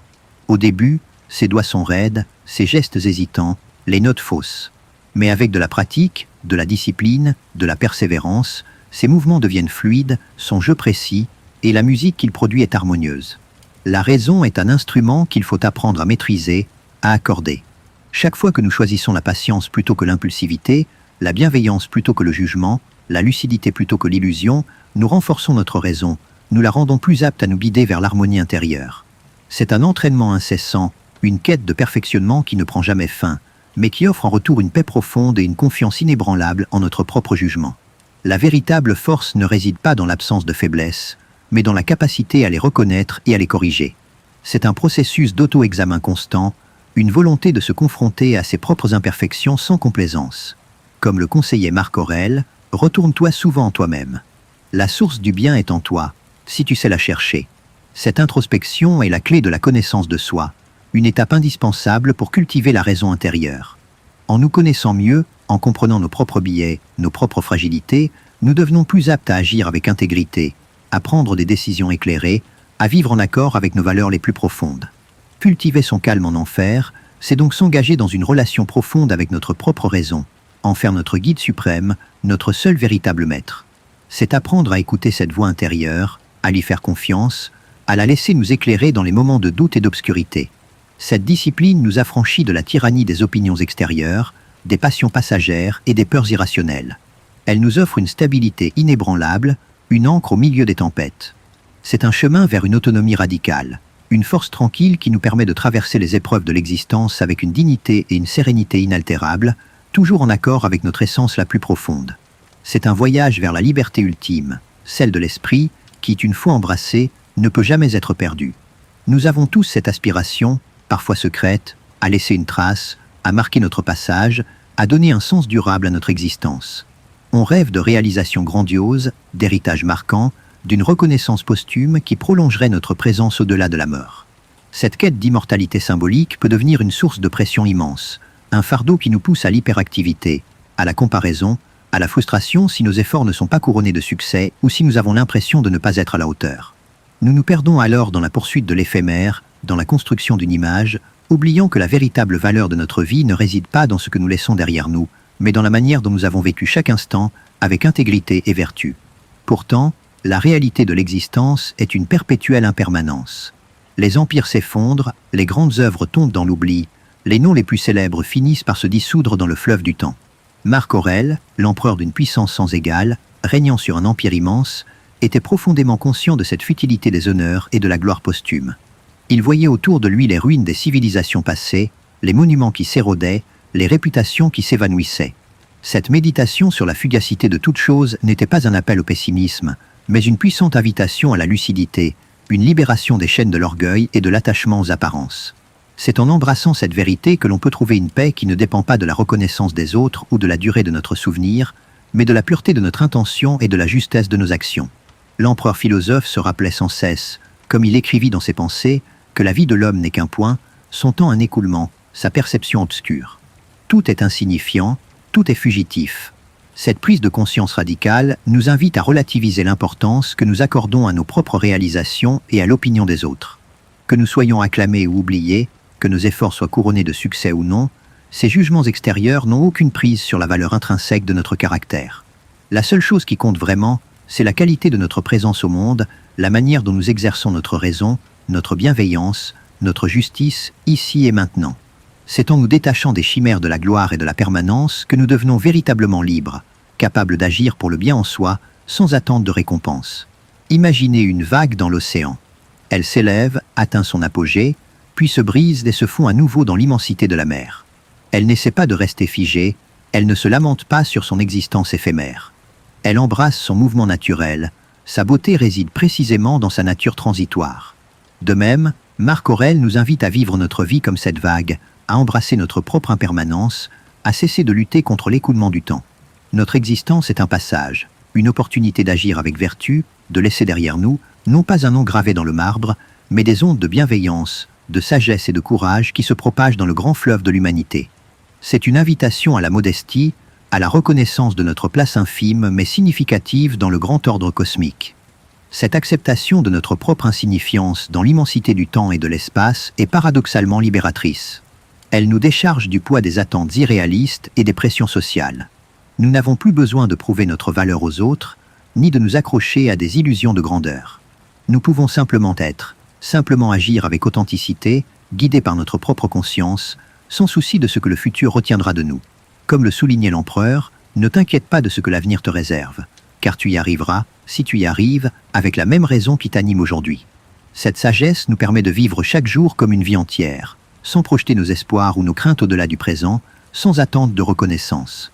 Pensez à un artisan qui travaille avec amour et précision, non pas pour la gloire ou la richesse, mais pour la beauté de l'ouvrage bien fait, pour la satisfaction du travail accompli avec excellence. Son œuvre peut être admirée un temps, puis oubliée, mais la valeur de son geste, l'intégrité de son engagement, demeure, gravée dans son propre caractère. Marc Aurèle nous encourage à être cet artisan de notre propre âme, à sculpter notre caractère avec diligence, à forger notre vertu avec persévérance, sans jamais nous soucier du regard des autres ou de la pérennité de notre réputation. La seule récompense qui compte est la conscience d'avoir bien agi, d'avoir vécu en accord avec notre raison et notre nature. La méditation sur l'oubli, sur la disparition de toute chose, n'est pas un exercice de nihilisme, mais une puissante incitation à l'action. Puisque notre temps est limité, puisque tout est éphémère, alors chaque instant est précieux, chaque opportunité d'exercer la vertu est inestimable. Elle nous pousse à cesser de procrastiner, à ne pas remettre à demain ce que nous pouvons faire aujourd'hui, à vivre chaque jour avec une intensité renouvelée, comme si c'était le dernier. Marc Aurèle rappelait que tu pouvais quitter la vie à l'instant même. Agis, parle, pense en conséquence. Cette urgence n'est pas une source d'anxiété, mais un moteur pour l'excellence, une invitation à vivre pleinement, sans regret ni attentes inutiles. Ainsi, cultiver son calme en enfer, c'est aussi faire la paix avec l'impermanence de toute chose, y compris la nôtre. C'est se libérer de la tyrannie de l'ambition démesurée et du besoin de reconnaissance, pour se concentrer sur la qualité de notre présence au monde et l'intégrité de nos actions. En embrassant la fugacité de l'existence, nous devenons plus lucides, plus humbles et paradoxalement, plus puissants. Car notre force ne dépend plus des apparences ou des jugements extérieurs, mais de la solidité de notre caractère, de la sagesse de notre esprit. C'est un chemin vers une liberté profonde, une sérénité inaltérable qui nous permet de traverser la vie avec dignité, en laissant derrière nous, non pas un monument de pierre, mais l'empreinte subtile d'une vie bien vécue, une vie en accord avec l'ordre éternel de l'univers. C'est un voyage où la conscience de notre finitude devient la source d'une vitalité accrue, un rappel constant de la valeur inestimable de chaque instant. Nous avons tous cette propension à nous plaindre, à nous lamenter sur notre sort, sur les injustices qui nous frappent, sur les difficultés qui s'accumulent. Le temps qu'il fait, le comportement des autres, les contraintes de notre travail, la complexité de l'administration, chaque petite contrariété peut devenir le prétexte à une litanie de reproches. Cette habitude de la plainte est insidieuse. Elle nous enferme dans un rôle de victime, nous prive de notre pouvoir d'action et nous aveugle sur les opportunités qui pourraient se présenter. Au lieu de chercher des solutions ou de changer notre perspective, nous préférons souvent nous conforter dans notre malheur, dépensant une énergie précieuse à entretenir un état d'esprit négatif qui ne fait qu'aggraver notre souffrance. Pourtant, le monde ne doit rien à nos attentes. Il est ce qu'il est, avec ses beautés et ses laideurs, ses facilités et ses difficultés. Marc Aurèle, en tant qu'empereur, aurait eu 1000 raisons de se plaindre. Les guerres, les trahisons, les famines, les épidémies, le poids des responsabilités, la maladie personnelle, tout cela constituait un fardeau colossal. Mais il a choisi une autre voie, celle de l'acceptation radicale de ce qui est et de la transformation de l'obstacle en opportunité. Pour lui, la nature est bonne, même dans ses aspects les plus rudes, car elle est l'expression de la raison universelle. Se plaindre de la nature, c'est se plaindre de soi-même. C'est lutter contre l'ordre du monde, un combat toujours perdu d'avance. C'est une invitation à cesser de gémir pour commencer à agir, à trouver notre place dans le grand tout avec dignité et détermination. L'empereur philosophe se rappelait sans cesse, comme il l'écrivit, que la nature a créé toute chose pour un but. Chaque événement, chaque adversité, chaque épreuve, même si elle nous paraît injuste ou cruelle, fait partie d'un ordre plus vaste, d'une sagesse qui nous dépasse. Nous ne sommes pas des victimes du destin, mais des participants à ce grand mouvement. La difficulté n'est pas un mur, mais une étape sur le chemin, une occasion de tester notre résilience, d'affermir notre caractère, d'exercer notre vertu. Cette perspective est un puissant antidote à la plainte. Elle nous pousse à voir chaque défi non pas comme un obstacle à maudire, mais comme une opportunité de grandir, de nous dépasser, de faire preuve de courage et de sagesse. Imaginez un athlète qui se prépare pour une compétition. Il ne se plaint pas de l'entraînement difficile, des courbatures, de la discipline qu'il doit s'imposer. Au contraire, il embrasse ces défis, car il sait que c'est à travers eux qu'il va se renforcer, améliorer ses performances. Chaque effort est une contribution à sa propre excellence. De même, Marc Aurèle nous invite à considérer les épreuves de la vie comme un entraînement pour notre âme. Chaque frustration, chaque douleur, chaque déception est une occasion de pratiquer la patience, le courage, la tempérance. Loin d'être des mots à éviter, elles sont des outils de forge pour notre caractère, des expériences qui nous rendent plus forts, plus lucides, plus résilients. C'est une philosophie de la résilience active où la souffrance n'est pas subie, mais transformée en carburant pour notre développement personnel. Cette transformation de l'obstacle en opportunité est au cœur de la sagesse stoïcienne. Ce qui nous entrave, disait Marc Aurèle, devient le chemin. La pierre qui bloque le chemin du voyageur peut être transformée en une marche pour son ascension. Chaque difficulté que nous rencontrons contient en elle une leçon, une chance de développer une vertu que nous n'aurions peut-être jamais cultivée autrement. La perte d'un emploi peut nous ouvrir la voie vers une nouvelle carrière, plus alignée avec nos aspirations profondes. La maladie peut nous inciter à revoir nos priorités, à apprécier la vie différemment. L'offense d'autrui peut nous apprendre la patience et le pardon. C'est une manière de voir la vie non pas comme une série d'événements à subir, mais comme une série d'opportunités à saisir, même dans l'adversité. Pensez à la résilience d'un arbre face à la tempête. Ses branches plient, ses feuilles sont arrachées, mais son tronc résiste, ses racines s'ancrent plus profondément dans le sol. Et une fois la tempête passée, il est plus fort, plus robuste, mieux préparé pour les prochains assauts. Marc Aurèle nous encourage à être comme cet arbre, à ne pas nous effondrer face au coup du sort, mais à puiser dans ces épreuves une force nouvelle. La plainte, le gémissement, l'apitoiement sur soi sont des signes de faiblesse, une abdication de notre souveraineté. La véritable force réside dans la capacité à accepter ce qui est, à en tirer les leçons et à avancer avec une dignité inébranlable, sans jamais se laisser abattre par les événements extérieurs. Cette philosophie de l'acceptation ne signifie pas l'immobilisme ou la passivité. Au contraire, elle libère une énergie immense qui était auparavant gaspillée dans la résistance. Lorsque nous cessons de nous plaindre de ce que nous ne pouvons pas contrôler, nous pouvons alors concentrer toutes nos forces sur ce que nous pouvons faire, sur ce qui est en notre pouvoir. Marc Aurèle rappelait que l'obstacle à l'action fait avancer l'action. Ce qui se met en travers de notre chemin devient le chemin lui-même. C'est un mouvement perpétuel d'adaptation, de transformation, de progrès, qui nous rend plus agiles, plus efficaces, plus sereins face aux imprévus de la vie. Cultiver son calme en enfer, c'est donc aussi transformer la plainte en action, la résistance en acceptation, l'obstacle en opportunité. C'est cesser de se voir comme une victime des circonstances pour embrasser notre rôle d'acteur, de sculpteur de notre propre âme. En nous alignant avec la nature des choses, en acceptant que tout ce qui nous arrive est une occasion de grandir, nous développons une force intérieure inébranlable, une résilience qui nous permet de traverser les pires tempêtes avec une dignité et une sérénité profonde. C'est un cheminement qui nous apprend à trouver la beauté même dans l'adversité, à transformer le poison de la souffrance en le nectar de la sagesse, et à devenir, non pas des survivants, mais des maîtres de notre propre destinée, capables de forger notre paix au cœur même du chaos. C'est un voyage où chaque difficulté devient une occasion de démontrer notre véritable force, celle qui ne craint ni le malheur, ni l'adversité, ni l'oubli. Nous avons tous cette fâcheuse habitude de nous comparer aux autres, de scruter les réussites de notre entourage, de nous sentir en décalage par rapport aux normes sociales ou aux idéaux de perfection que l'on nous présente. On regarde la carrière brillante d'un ami, le bonheur apparent d'un couple, la réussite matérielle d'un collègue, et une pointe d'envie, de jalousie ou de dévalorisation s'insinue. Cette comparaison incessante est un poison lent qui ronge notre estime de soi, nous privant de la joie simple de notre propre chemin. Elle nous pousse à courir après des chimères, à vouloir être quelqu'un d'autre, à nous définir par ce que nous n'avons pas plutôt que par ce que nous sommes. Elle est une source constante d'agitation, nous éloignant de l'acceptation de soi et de la paix intérieure. Pourtant, chaque existence est unique, une tapisserie complexe tissée de choix personnels, de circonstances particulières, de défis singuliers. Marc Aurèle, en tant qu'empereur, était au sommet de la hiérarchie sociale et pourtant, il ne cessait de méditer sur la relativité des honneurs et des statuts.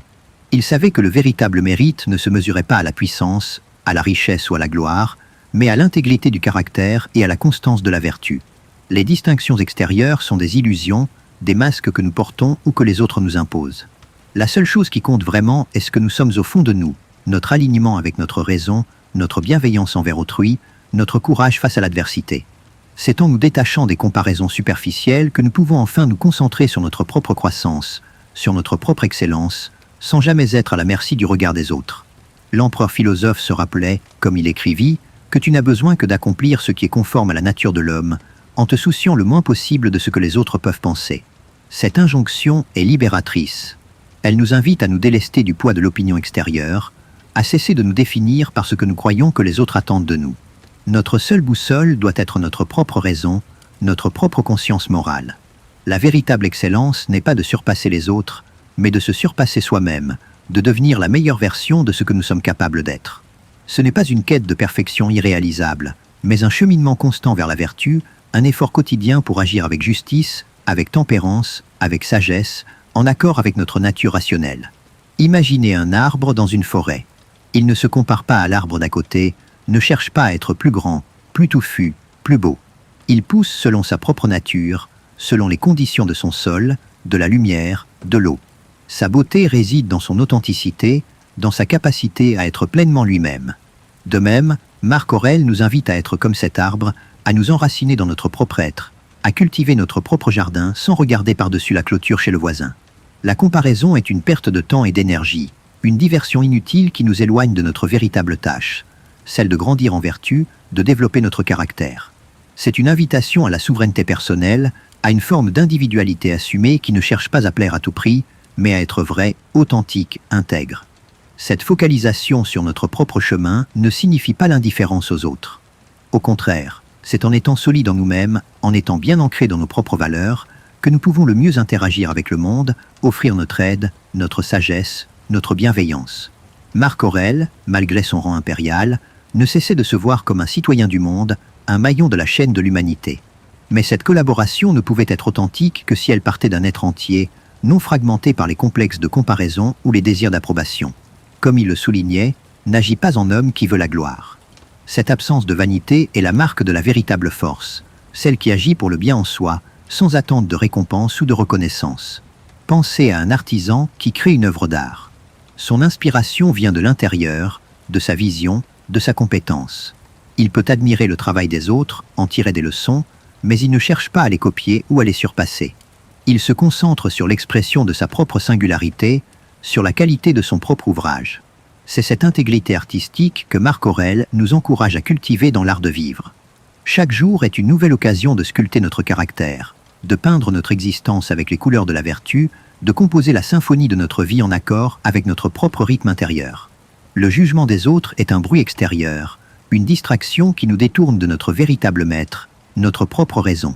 La véritable paix ne vient pas de la validation extérieure, mais de la conscience d'avoir fait de son mieux, d'avoir agi avec droiture, d'avoir cultivé son âme avec diligence. C'est une satisfaction profonde, intérieure, qui ne peut être ni donnée ni retirée par autrui. Marc Aurèle rappelait que l'unique chose qui vaille d'être cherchée, c'est la pureté de ta propre intention.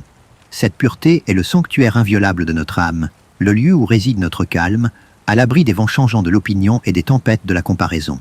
C'est en protégeant cet espace sacré, en le nourrissant par la pratique constante de la vertu, que nous devenons véritablement invulnérables. Cultiver son calme en enfer, c'est donc aussi se libérer du fardeau de la comparaison et du besoin de validation extérieure. C'est embrasser notre unicité, notre propre chemin, en nous concentrant sur l'amélioration de notre propre caractère et sur l'exercice de notre vertu. En nous détachant des jugements des autres et des illusions de la réussite sociale, nous retrouvons une authenticité radicale, une force tranquille qui nous permet de vivre avec dignité et sérénité, peu importe ce que le monde pense de nous. C'est un chemin vers une autonomie profonde, une joie qui ne dépend pas de ce que nous avons ou de ce que nous paraissons, mais de ce que nous sommes réellement. C'est un voyage où la conscience de notre propre valeur, intérieure et inaltérable, devient la source d'une paix inébranlable, un rappel constant que notre véritable grandeur réside dans la maîtrise de soi et la noblesse de nos actions, sans jamais céder à l'envie ou à la jalousie. Nous avons tous cette propension à nous perdre dans les détails, à nous laisser submerger par la complexité du monde, par l'accumulation d'informations, de tâches, d'exigences. Un planning surchargé, des notifications incessantes, des décisions à prendre à la chaîne. On se sent noyé, dépassé, avec l'impression de ne jamais pouvoir embrasser la totalité de ce qui nous arrive, de ne jamais pouvoir faire face à l'immensité de l'existence. Cette surcharge mentale est une source d'épuisement profond. Elle fragmente notre attention, nous rend réactifs plutôt que proactifs, et nous éloigne de toute possibilité de concentration et de sérénité. Nous cherchons alors des raccourcis, des solutions miracles, sans comprendre que la vraie puissance réside dans notre capacité à simplifier, à voir l'essentiel, à ramener le complexe à sa plus simple expression. Pourtant, au-delà du chaos apparent, il existe un ordre sous-jacent, une simplicité fondamentale qui régit l'univers. Marc Aurèle, en tant que chef d'un empire gigantesque et complexe, savait qu'il était impossible de tout contrôler, de tout comprendre dans ses moindres recoins. Il a donc développé une approche radicale, celle de la simplification, de la concentration sur les principes fondamentaux, sur ce qui est réellement en notre pouvoir. Il ne cherchait pas à embrasser la totalité des événements, mais à comprendre la nature universelle des choses, à distinguer ce qui est essentiel de ce qui est futile. Cette quête de simplicité n'est pas une forme de paresse intellectuelle, mais un acte de lucidité profonde, une manière de couper à travers le bruit pour atteindre la vérité essentielle. C'est le chemin vers une clarté d'esprit qui nous permet de naviguer dans le monde avec une aisance renouvelée, sans jamais être submergé par sa complexité. L'empereur philosophe se rappelait, comme il l'écrivit, de simplifier autant que possible ta vie. Cette injonction à la simplicité n'est pas seulement matérielle, elle est avant tout mentale. Il s'agit de débarrasser notre esprit des pensées inutiles, des préoccupations vaines, des désirs superflus. En nous concentrant sur ce qui est vraiment important, sur ce qui est en notre pouvoir, nous libérons une énergie mentale précieuse, nous retrouvons une acuité de jugement. La complexité n'est pas dans les choses elles-mêmes, mais dans la manière dont notre esprit les appréhende, les suranalyse, les charge de signification secondaire. En ramenant chaque situation à sa plus simple expression, en nous posant la question de l'essentiel, nous devenons plus clairs, plus efficaces, plus sereins. Imaginez un sculpteur qui doit tailler une forme dans un bloc de marbre. Il ne cherche pas à ajouter des éléments, mais à en retirer, à dégager l'essence de la forme, à révéler la beauté qui se cache déjà dans la matière. Son art est un art de la soustraction, de la simplification. De même, Marc Aurèle nous invite à être les sculpteurs de notre propre esprit, à enlever les couches de pensée superflues, les préoccupations inutiles, les jugements hâtifs, pour révéler la clarté et la sérénité qui résident naturellement en nous. Chaque acte de simplification est un pas vers une plus grande liberté intérieure, une manière de nous affranchir du poids des apparences et des complexités auto-induites. Cette quête de simplicité se manifeste dans tous les aspects de la vie. Dans nos possessions, en nous débarrassant de l'inutile pour nous concentrer sur l'essentiel. Dans nos relations, en privilégiant l'authenticité et la profondeur plutôt que la quantité et la superficialité. Dans nos pensées, en ne nous attardant pas sur les ruminations stériles ou les angoisses anticipatoires. Comme le soulignait l'empereur, ne te donne pas du mal pour tout.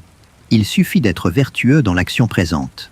Cette sagesse nous pousse à nous concentrer sur la qualité de l'instant, sur la rectitude de notre intention, sur la justesse de notre action, sans jamais nous laisser déborder par la multitude des possibilités ou la complexité des tâches. Pensez à la sagesse d'un vieux maître zen, qui, au lieu de chercher des réponses complexes aux grandes questions de l'existence, se concentre sur la simplicité du geste, la respiration, la conscience de l'instant. Sa force ne vient pas de la possession d'un savoir encyclopédique, mais de sa capacité à voir la vérité dans le plus simple des phénomènes, à trouver la paix dans le dépouillement. Marc Aurèle nous encourage à cultiver cette même forme de simplicité, cette capacité à ramener le grand au petit, le complexe à l'évident. C'est un retour aux fondamentaux de l'existence, une reconnaissance que la sagesse ne se trouve pas dans l'accumulation, mais dans la clarté du regard, dans la pureté de l'intention. La véritable force réside non pas dans la capacité à maîtriser une multitude de choses, mais dans la capacité à maîtriser les quelque chose essentielles qui sont réellement en notre pouvoir. Cela demande une discipline constante, une vigilance contre la tentation de se disperser, de se laisser emporter par le flot incessant d'informations et de sollicitations. Il s'agit de se poser la question: est-ce essentiel? Est-ce en mon pouvoir? Est-ce que cela contribue à ma vertu? Si la réponse est non, alors c'est une distraction, un piège qui nous éloigne de notre chemin. Cette simplicité du focus est le secret d'une vie efficace et sereine, une vie où l'énergie n'est pas gaspillée, mais dirigée vers l'essentiel. Cultiver son calme en enfer, c'est donc aussi embrasser la simplicité comme un mode de vie, une philosophie de l'action.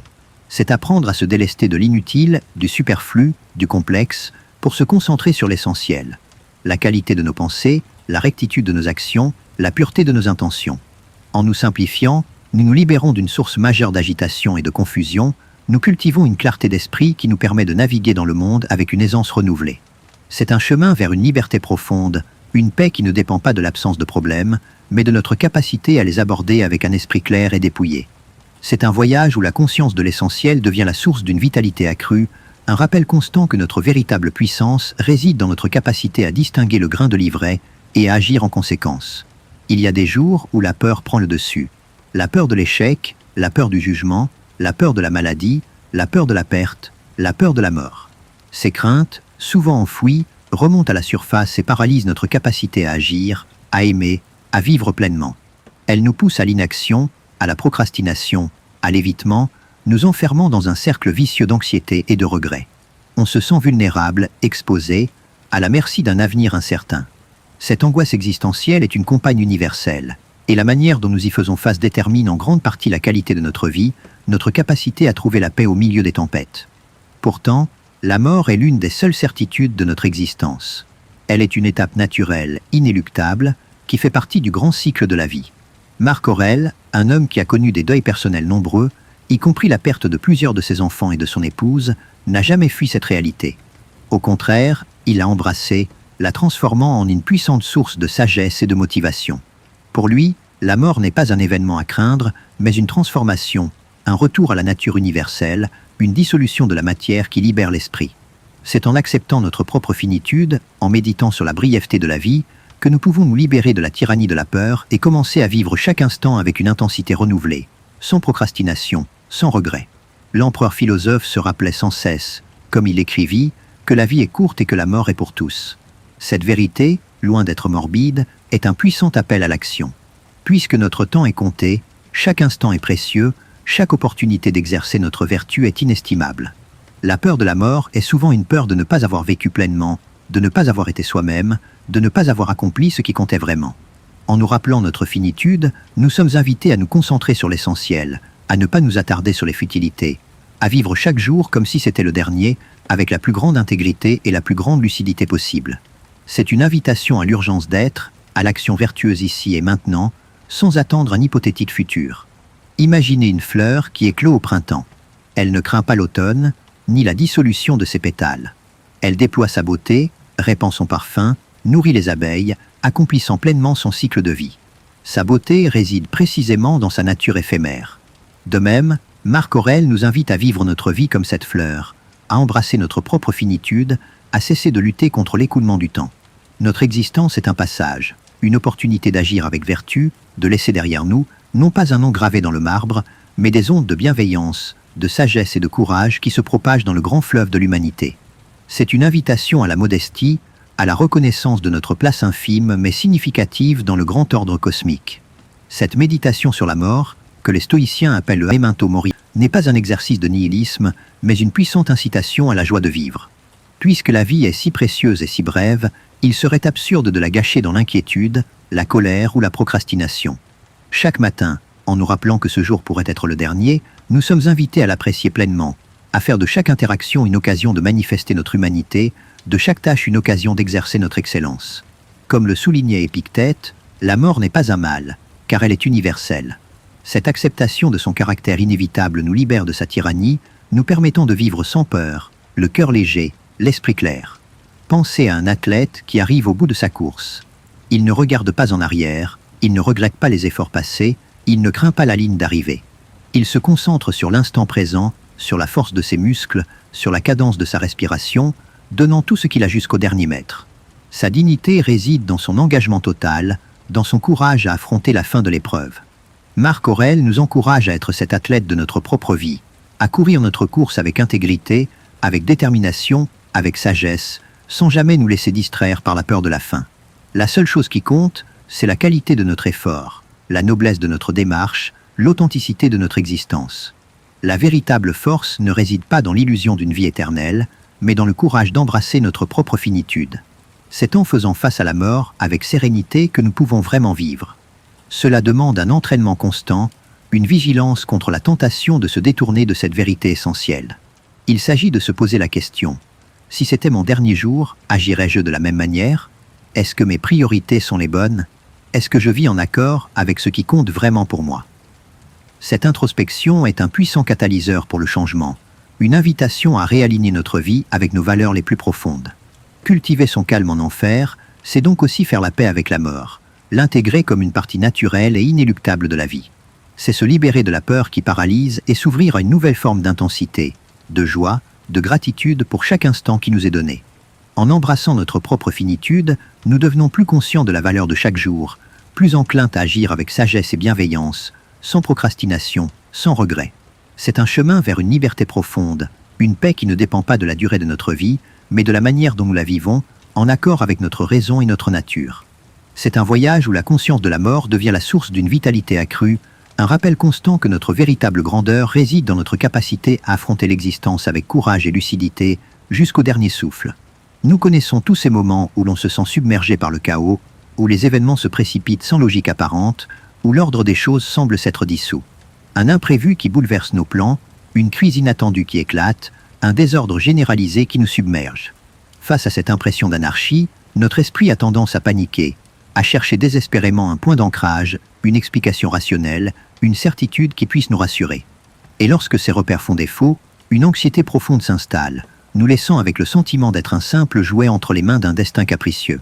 Pourtant, au-delà de l'agitation superficielle, Marc Aurèle nous invite à percevoir un ordre sous-jacent, une raison universelle qui anime l'ensemble du cosmos. Pour les stoïciens, l'univers n'est pas un chaos aléatoire, mais un tout cohérent, gouverné par une logique implacable, une sorte de providence bienveillante. Chaque événement, même le plus insignifiant, même le plus douloureux, fait partie de ce grand plan, contribuant à l'harmonie générale. Cette vision du monde, loin d'être un dogme religieux, est une invitation à la confiance radicale, à l'acceptation de ce qui est, non pas comme une fatalité absurde, mais comme une expression de la sagesse universelle. C'est en nous alignant sur cet ordre cosmique que nous pouvons trouver une paix qui transcende les tumultes de l'existence, une sérénité qui ne dépend pas des circonstances extérieures, mais de notre compréhension profonde de la nature des choses. L'empereur philosophe se rappelait, comme il l'écrivit, que tout ce qui est avantageux à l'ensemble est bon pour la partie. Cette idée est au cœur de la philosophie stoïcienne. Chaque événement qui nous arrive, chaque adversité, chaque joie, s'inscrit dans un plan plus vaste, contribuant au bien de l'univers. Même si nous ne pouvons pas comprendre la raison spécifique derrière chaque événement, nous pouvons avoir confiance en la sagesse de l'ensemble. Cette confiance nous libère de la nécessité de tout contrôler, de tout comprendre. Elle nous permet d'accepter ce qui est avec une humilité profonde, sachant que même les moments les plus sombres ont leur place dans la grande tapisserie de l'existence. C'est une invitation à cesser de lutter contre le cours du monde pour nous y insérer harmonieusement, en acteurs conscients et vertueux. Imaginez une forêt où chaque arbre, chaque plante, chaque animal joue un rôle essentiel dans l'équilibre de l'écosystème. Une tempête peut abattre des arbres, un feu peut ravager une partie de la forêt. Ces événements, vus individuellement, peuvent sembler destructeurs. Mais dans la perspective de l'ensemble, ils contribuent au renouvellement, à la régénération, à la vie nouvelle. De même, Marc Aurèle nous invite à nous voir comme des éléments de ce grand cosmos, des parties intégrantes d'un tout bien ordonné. Nos joies et nos peines, nos succès et nos échecs, tout cela contribue à l'harmonie universelle, même si nous ne pouvons pas en percevoir la logique immédiate. C'est une invitation à la modestie, à la reconnaissance de notre place infime mais significative dans le grand ordre du monde. Cette acceptation de l'ordre cosmique n'est pas une résignation passive. Au contraire, elle est une puissante incitation à l'action vertueuse. Puisque nous sommes des êtres doués de raison, notre rôle est d'agir en accord avec cette raison universelle, de contribuer au bien commun, de faire notre part avec excellence. Lorsque nous agissons avec justice, avec bienveillance, avec courage, nous ne faisons pas seulement le bien pour nous-mêmes, mais nous contribuons à l'harmonie de l'ensemble.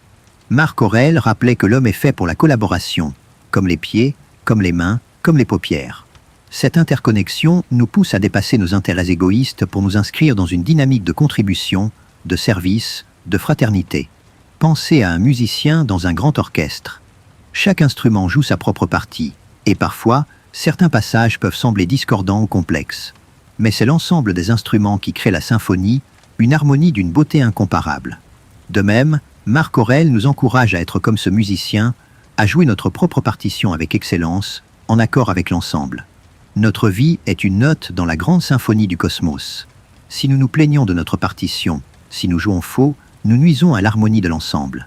Mais si nous jouons avec tout notre cœur, avec toute notre conscience, nous contribuons à la beauté de l'univers, trouvant notre propre place et notre propre paix dans ce grand tout. La véritable force réside non pas dans la capacité à contrôler le monde, mais dans la capacité à s'y insérer harmonieusement, à accepter son ordre et à agir en accord avec lui. Cela demande une foi profonde, une confiance en la sagesse de l'univers, même lorsque les événements semblent les plus sombres. Il s'agit de se poser la question : quel est mon rôle ici ? Comment puis-je contribuer au bien de l'ensemble, même dans cette situation difficile ? Cette introspection est un puissant catalyseur pour le changement, une invitation à réaligner notre vie avec nos valeurs les plus profondes, à trouver notre place dans le grand mouvement de l'existence. Cultiver son calme en enfer, c'est donc aussi embrasser l'ordre cosmique, percevoir la sagesse qui anime l'univers, même au cœur du chaos. C'est se libérer de la nécessité de tout comprendre, de tout contrôler, pour faire confiance à un plan plus grand que nous. En nous alignant sur cette raison universelle, nous trouvons une source de paix inébranlable, une sérénité qui ne dépend pas des circonstances extérieures, mais de notre compréhension profonde de la nature des choses. C'est un chemin vers une liberté radicale, une joie qui ne dépend pas de l'absence de problèmes, mais de notre capacité à les aborder avec une conscience élargie, une perspective cosmique. C'est un voyage où la conscience de notre interconnexion avec le grand tout devient la source d'une vitalité accrue, un rappel constant que notre véritable grandeur réside dans notre capacité à accepter ce qui est et à agir en harmonie avec l'univers. Nous avons tous, à un moment ou à un autre, ressenti ce vide intérieur, cette sensation de manque de sens, malgré les succès apparents, les possessions accumulées ou les relations entretenues. C'est comme si une part essentielle de nous-mêmes restait insatisfaite, toujours en quête d'un quelque chose de plus que nous ne parvenons pas à nommer. Cette quête de sens, cette interrogation sur la finalité de notre existence est une constante de la condition humaine. Sans une direction claire, sans un objectif qui dépasse le simple plaisir immédiat ou la survie matérielle, notre vie peut sembler flottante, dénuée de véritable substance, nous laissant avec une anxiété sourde, une impression de gâchis potentiel. Pourtant, le sens n'est pas quelque chose que l'on découvre à l'extérieur, comme un trésor caché. Il est quelque chose que l'on construit, que l'on incarne, que l'on manifeste à travers nos actions et nos choix. Marc Aurèle, au cœur d'un empire en ébullition, n'avait pas le luxe de l'introspection passive. Sa vie était une succession de défis, de décisions, de responsabilités immenses.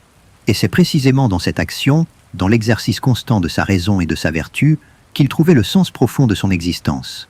Pour lui, le but de la vie humaine n'est pas le plaisir, ni l'absence de douleur, mais l'accomplissement de sa nature propre, qui est d'agir avec raison, avec justice, avec bienveillance, pour le bien commun. C'est en embrassant cette tâche que nous pouvons trouver une plénitude qui transcende les aléas du quotidien, une satisfaction qui ne dépend d'aucune condition extérieure. L'empereur philosophe se rappelait sans cesse, comme il l'écrivit, que le propre de l'homme est d'aimer même ceux qui le blessent. Cette phrase, d'une puissance radicale, incarne l'essence de l'éthique stoïcienne. La vertu n'est pas une simple moralité formelle, mais une force active, une disposition de l'âme à agir toujours pour le bien, même lorsque c'est difficile, même lorsque c'est contre-intuitif. Le sens de notre vie réside dans cet effort constant pour devenir meilleur, pour exercer notre bienveillance, notre courage, notre tempérance, notre justice. Chaque action vertueuse est une affirmation de notre humanité, un pas vers l'accomplissement de notre potentiel. C'est en nous concentrant sur cette tâche intérieure que nous pouvons trouver une direction claire, une boussole qui nous guide à travers les épreuves de l'existence. Imaginez un artiste qui peint une toile.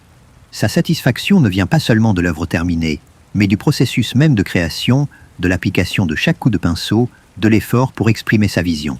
Le sens de son travail est dans l'acte de peindre, dans l'engagement total de son être. De même, Marc Aurèle nous invite à considérer notre vie comme cette toile, et chaque jour comme une nouvelle occasion d'y ajouter des touches de vertu. Le sens n'est pas une destination lointaine, mais un chemin que l'on parcourt, un processus d'amélioration continue. C'est en nous donnant entièrement à la tâche présente, en agissant avec intégrité et conscience, que nous trouvons notre place dans le grand ordre du monde, que nous réalisons notre propre essence. Cette quête de sens à travers l'action vertueuse n'est pas une injonction à l'austérité. Au contraire, elle est une voie vers une joie profonde et stable. Lorsque nous savons que nous agissons en accord avec nos valeurs les plus profondes, que nous contribuons au bien commun, une satisfaction inaltérable s'installe, une paix qui transcende les aléas du quotidien. Marc Aurèle rappelait que l'âme se sent le mieux quand elle est engagée dans des actions conformes à sa nature. Cette conformité est la clé du bonheur stoïcien, une joie qui ne dépend pas du plaisir éphémère, mais de l'accomplissement de notre devoir, de l'expression de notre humanité. C'est une invitation à la plénitude, à une vie riche de sens et de direction, même au cœur des plus grandes adversités. Pensez à un athlète qui se pousse au-delà de ses limites. La douleur est réelle, l'effort immense. Mais au-delà de la souffrance physique, il trouve un sens profond dans le dépassement de soi, dans la réalisation de son potentiel. Son corps souffre, mais son esprit s'élève, s'affine, se fortifie. Marc Aurèle nous encourage à être cet athlète de notre propre âme, à nous pousser constamment à être meilleurs, plus justes, plus bienveillants. La vie n'est pas une promenade de santé, mais un entraînement constant pour notre caractère. Chaque défi est une occasion de tester notre force intérieure, de développer notre vertu, de donner un sens plus profond à notre existence. La véritable source de notre agitation réside souvent dans cette absence de direction, dans cette quête désespérée de sens à l'extérieur. Lorsque nous nous concentrons sur les vertus cardinales, sagesse, courage, justice, tempérance, comme guide de nos actions, notre vie prend une clarté nouvelle. Nous ne sommes plus à la dérive, ballottés par les vents des désirs et des peurs, mais ancrés dans une intention profonde, une volonté de bien agir. Marc Aurèle rappelait que ce qui n'est pas utile à l'essaim n'est pas utile à l'abeille. Notre propre bien-être est indissociable du bien commun, et c'est en servant l'un que nous accomplissons l'autre. Cultiver son calme en enfer, c'est donc aussi trouver un sens profond à l'existence à travers l'action vertueuse, l'engagement constant à être le meilleur de soi-même pour le bien de l'humanité. C'est cesser de chercher le bonheur dans les choses éphémères pour le trouver dans la pureté de nos intentions, la rectitude de nos actions, la noblesse de notre caractère. En embrassant cette tâche, nous nous libérons de l'angoisse du vide, nous cultivons une plénitude qui transcende les aléas du quotidien.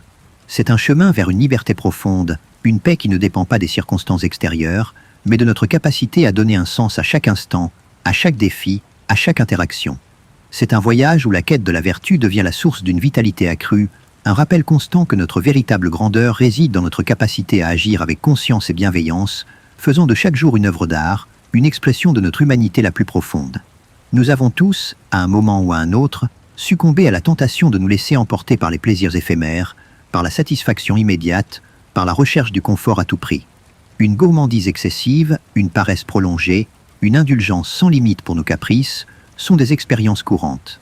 Ces moments de délectation, bien que doux sur l'instant, laissent souvent derrière eux un goût d'amertume, un sentiment de vide, ou même des conséquences néfastes à long terme.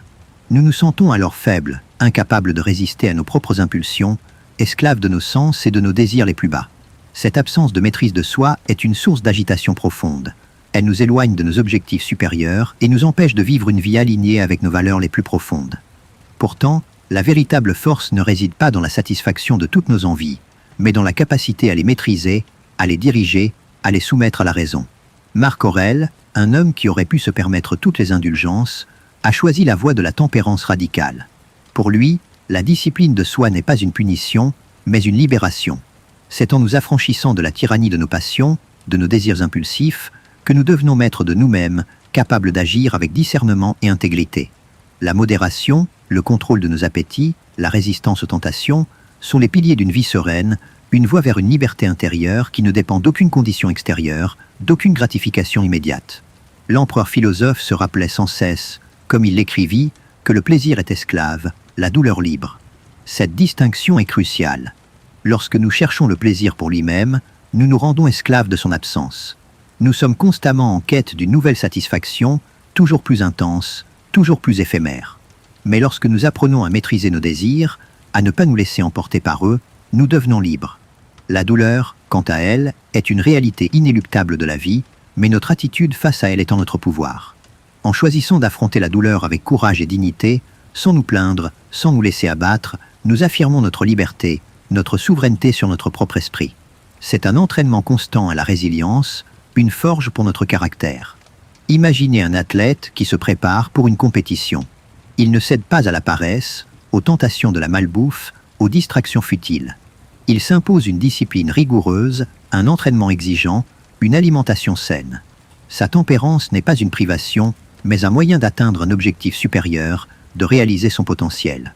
De même, Marc Aurèle nous invite à être cet athlète de notre propre âme, à nous imposer une discipline de vie qui serve notre vertu, qui nous rende plus forts, plus lucides, plus capables d'agir avec excellence. Chaque acte de maîtrise de soi est une victoire sur nos faiblesses, un pas vers une plus grande liberté intérieure. C'est une invitation à la vigilance, à la conscience de nos propres impulsions, pour ne pas les laisser nous gouverner. Cette discipline de la tempérance ne signifie pas la négation de la joie ou du plaisir. Au contraire, elle permet de savourer les plaisirs simples avec une intensité renouvelée, sans la culpabilité ou l'excès qui les accompagne souvent. Lorsque nous avons maîtrisé nos désirs, nous pouvons apprécier un bon repas sans gloutonnerie, un moment de repos sans paresse, une conversation agréable sans superficialité. Marc Aurèle rappelait que ce qui nous trouble n'est pas la chose elle-même, mais notre opinion sur la chose.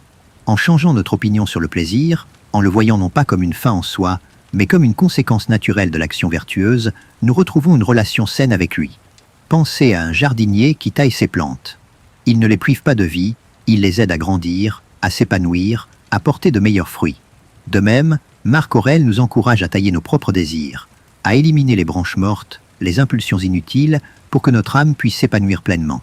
C'est un travail de soin, d'attention, de discernement, qui nous permet de cultiver un jardin intérieur florissant, un espace de paix et de sérénité, à l'abri des vents changeants de nos passions.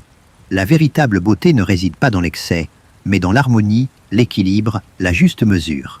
La véritable force réside non pas dans la capacité à se laisser aller à toutes ses envies, mais dans la capacité à choisir, à dire non à ce qui nous affaiblit, à dire oui à ce qui nous grandit. Cela demande une volonté de faire, une conscience constante de nos objectifs supérieurs. Il s'agit de se poser la question: est-ce que cette action est en accord avec ma raison? Est-ce qu'elle me rend plus fort, plus libre, plus vertueux? Si la réponse est non, alors c'est une tentation à laquelle il faut résister. Cette discipline est un acte d'amour de soi, une manière de prendre soin de notre âme, de la protéger des pollutions extérieures et intérieures. Cultiver son calme en enfer, c'est donc aussi embrasser la tempérance comme une voie vers la liberté intérieure. C'est apprendre à maîtriser nos désirs, nos impulsions, nos appétits, pour les soumettre à la raison et à la vertu. En pratiquant cette discipline de soi, nous nous libérons d'une source majeure d'agitation et de regret, nous cultivons une paix profonde qui ne dépend pas de la satisfaction immédiate, mais de la constance de notre caractère. C'est un chemin vers une autonomie radicale, une force tranquille qui nous permet de traverser les tentations de l'existence avec une dignité inébranlable, sans jamais être esclave de nos propres passions. C'est un voyage où la conscience de notre pouvoir de choisir devient la source d'une vitalité accrue, un rappel constant que notre véritable grandeur réside dans notre capacité à nous gouverner nous-mêmes, à être les maîtres de notre propre âme. Nous avons traversé ensemble les méandres de l'existence, explorant les recoins de notre esprit et les réalités implacables du monde. Ce cheminement aux côtés de Marc Aurèle n'est pas une simple accumulation de savoir, mais une lente et profonde transformation intérieure. Nous avons appris à regarder le tumulte extérieur non plus comme une menace absolue, mais comme un décor en mouvement, devant lequel se dresse la forteresse inviolable de notre âme. La sensation que les événements nous contrôlent, cette sourde anxiété qui nous rongeait, commence à s'estomper, remplacée par une conscience plus aiguisée de ce qui nous appartient véritablement, de ce qui demeure en notre pouvoir. Une paix commence à s'installer, non pas l'absence de tempête, mais la certitude inébranlable que notre navire intérieur possède une ancre puissante, capable de résister aux vents les plus violents. Cette compréhension se sédimente en nous, devenant une vérité palpable. Garder son calme en enfer n'est pas une quête illusoire d'un monde sans souffrance. C'est l'art suprême de maintenir notre sérénité au cœur même de la souffrance, de l'adversité, du chaos. C'est une discipline de l'esprit qui nous invite à cultiver la clarté du jugement, la noblesse de l'action, la tempérance du désir et l'acceptation lucide de ce qui est. L'enfer peut bien brûler autour de nous, mais ces flammes ne peuvent atteindre ce sanctuaire intérieur que nous avons forgé, pierre par la force de notre raison et la constance de notre vertu. La véritable bataille se livre en nous, et c'est là que réside la victoire la plus précieuse, celle de la maîtrise de soi. C'est dans cette lucidité profonde, dans cette reconnaissance de notre souveraineté intérieure, que se révèle la sagesse de l'empereur. Chaque épreuve n'est alors plus un fardeau, mais un entraînement, chaque obstacle une occasion d'affirmer notre essence. Comme le soulignait Marc Aurèle, tu as le pouvoir de retirer ton esprit de tout ce qui te contrarie et de te replonger en toi-même. C'est cette force tranquille, cette capacité à se recentrer, qui nous permet de transformer la plus sombre des réalités en un chemin vers une liberté inaltérable. Si cette exploration des pensées de Marc Aurèle a allumé en vous une étincelle, si elle a éclairé un PAN de votre propre quête de sérénité, alors considérez-la comme une invitation à poursuivre ce cheminement philosophique. Votre engagement à cultiver cette sagesse est précieux. En vous abonnant à Vibinspi, vous rejoignez une communauté qui choisit la lucidité, et en aimant cette vidéo ou en laissant un commentaire, vous partagez cette lumière, permettant à d'autres de découvrir cette voie vers la paix intérieure. C'est une manière d'agir sur le présent, de renforcer cette forteresse que nous construisons en nous et autour de nous. Philosopher, c'est agir sur le présent. Commence par t'abonner.